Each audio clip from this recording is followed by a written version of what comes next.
What's up guys, 10 Steps here. Thanks so much for tuning into the video. So I'm really excited to just do a couple of quick YouTube tutorials just on like really small stuff that sometimes it can be hard to find like accurate current YouTube tutorials on. A lot of this stuff I didn't even really know to search for when I was first starting out.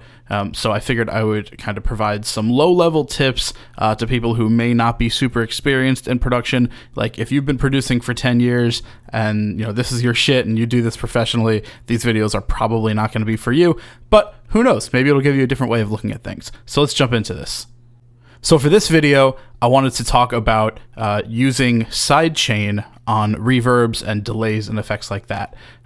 There's two reasons to do this. One can be for effect, and the other can be just to kind of create, I guess, to kind of direct your, whatever the sound is, direct it more to the front. If you have, let's say, like a vocal or a synth with a lot of reverb, and in trance that happens a lot, especially with vocals, you know, you have just a ton of reverb and a ton of delay. It can push the vocal very far to the back of the mix. It makes it hard for it to really stand out properly. Same thing with leads. So in this case, we're going to take a look at it with a lead because it's just easier for me to demonstrate here. So we're going to take a look at my track Shadows, and I'm just going to play just a quick clip of this so you see what I'm talking about.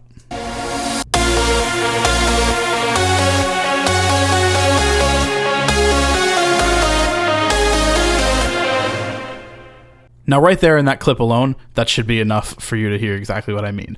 There's actually two places this is happening. One is on the reverb, one is on the delay. So I'm going to go ahead and mute the leads, and I just want to focus on these chords that are right here. So I'm going to solo these for you.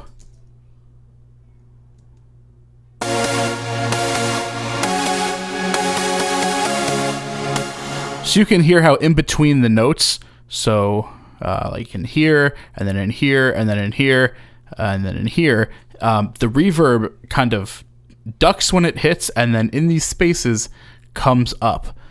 So what I'm going to do is I'm going to go over to my reverb bus. So I have my chord sidechained reverb. This is why labeling is important, because if you do this for your chords, your leads, your vocal, it's a lot of bussing. And I've said a couple of times in my previous videos that I fill up a lot of my buses with reverbs and delays and things like that. This is why. Because there are a lot of things that I bus to reverbs and delays. So you'll see I have my reverb here, and then I also have my sidechain compression. Now in this case, there's actually two compressors here. You'll see this one over here has a much higher ratio and a much lower threshold than this one. Basically, this just wasn't quite doing it enough for me, so I added a second one. They're both sidechained to the same source, which is the dry signal of these synths, and I'll show you what that looks like. I'm gonna ignore this one for right now just because it's not doing a whole lot. It's just there for a little bit of extra effect, but this is really what we're gonna focus on. So if I were to just completely mute all this, right, so now nothing is being sent to the reverb bus, I'm gonna mute that, and I'm just gonna play this for you.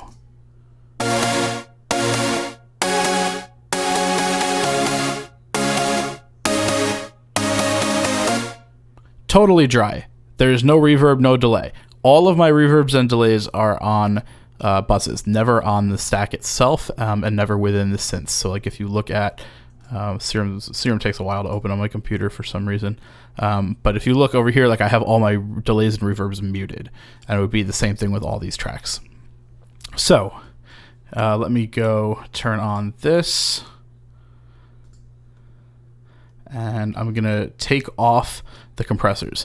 So if I didn't have the sidechain compression going on, this is what it would sound like.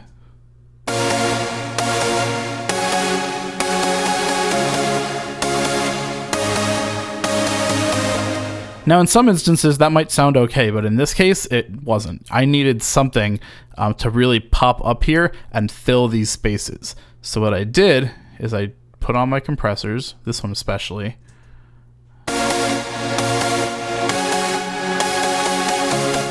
and you can see it here on the graph, and you can also see it if I go to the meter mode, which I will in just a sec.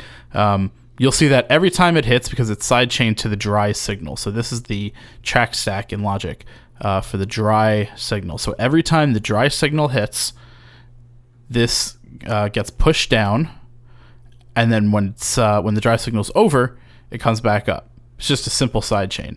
It's just sidechained to a dry signal of a synth rather than being sidechained to like a kick or something like that.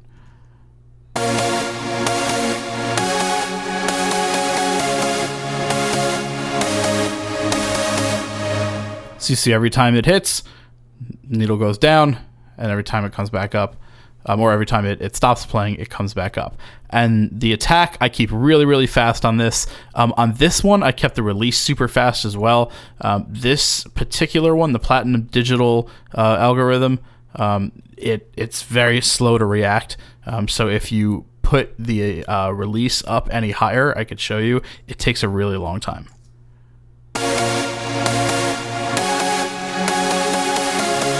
See, it almost doesn't even reach back up here. It just barely reaches up here by the time the next note hits.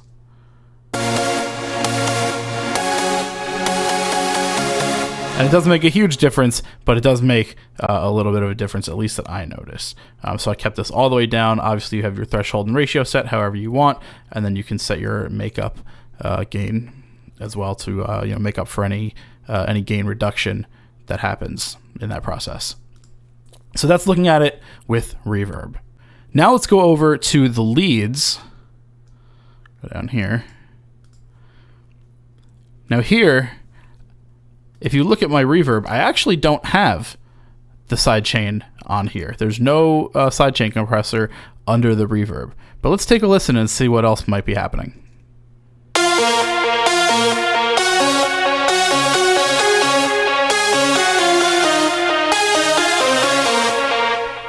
I don't know if you picked up on it, but if I open the MIDI here, I want you to look at the MIDI while it's playing.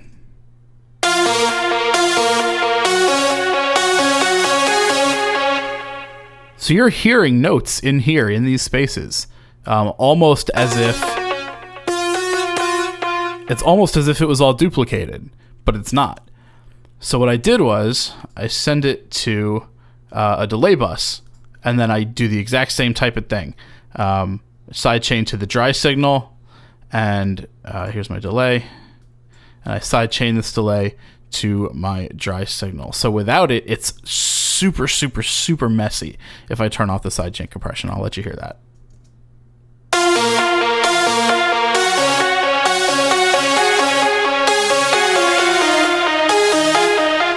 And then with it,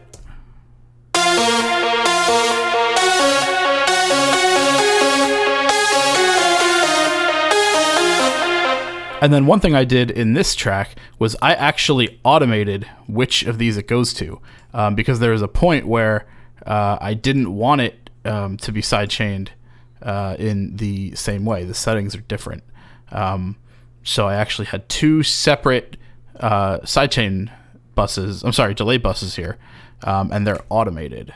So I can see, so like, for example, over here in the in the build and in the in the intro, for example, everything up until the drop, really. This one, which is my drop delay bus, is muted, and then it becomes unmuted as soon as the drop hits. And then this is the other one, which becomes muted as soon as the drop hits. So they're opposites of each other. So that's one way you could do it if you don't want to deal with, like, yes, like I probably could have just automated everything so that when the drop comes in, the settings come like this, and before the drop, they look different. It's just a lot of automation. I mean, it would just be extremely difficult to keep track of. So sometimes it's easier to just have two separate ones, and you can just automate the mute on them. That's about it for this one. Thank you guys so much for watching. If there's anything that you want me to make some short videos on, or even longer videos is cool too, just let me know.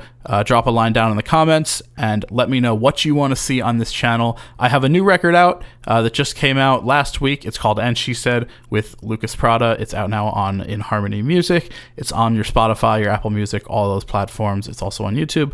So go check it out when you can. I'm going to drop a link to that in the description as well. Thank you guys so much for watching. I'll see you next time.